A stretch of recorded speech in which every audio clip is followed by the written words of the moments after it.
Ada-ada saja cara orang untuk menjual tanah miliknya. Beberapa waktu lalu, netizen plus 62 sempat dihebohkan dengan informasi seseorang yang menjual tanahnya berikut dengan seorang janda kembang.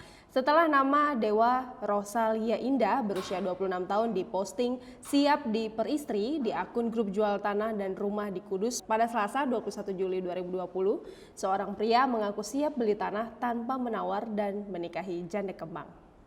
Janda kembang siap nikah menjadi perbincangan publik di Jawa Tengah. Banyak orang yang iseng hingga serius ingin membeli tanah sekaligus menikahi sang janda tersebut.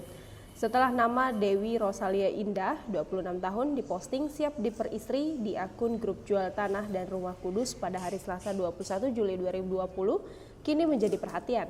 Banyak orang yang berminat tak hanya membeli tanah, tetapi juga ingin mempersunting pemilik salon Alia di Jalan Menur, Melati Lor, Kecamatan Kota, Kabupaten Kudus ini. Satu di antaranya warga Semarang yang berminat untuk membeli tanah sekaligus memperistri.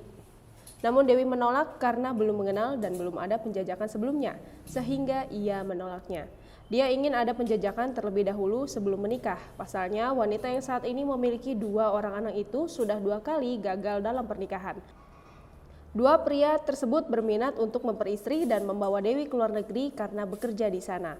Setiap hari aktivitas Dewi melayani potong rambut di salon yang buka dari pukul 10 hingga 17.00 waktu Indonesia Barat. Diketahui sebelumnya sebuah akun Facebook bernama Aris menarik perhatian grup jual beli tanah dan rumah Kudus. Pasalnya Aris tidak hanya memposting tanah dijual seluas 72 meter persegi di perumahan Gria Taman Bahagia, Gondong Manis, Kudus. Namun dalam postingan tersebut, Aris sekaligus juga menawarkan adiknya yang kebetulan sedang mencari jodoh.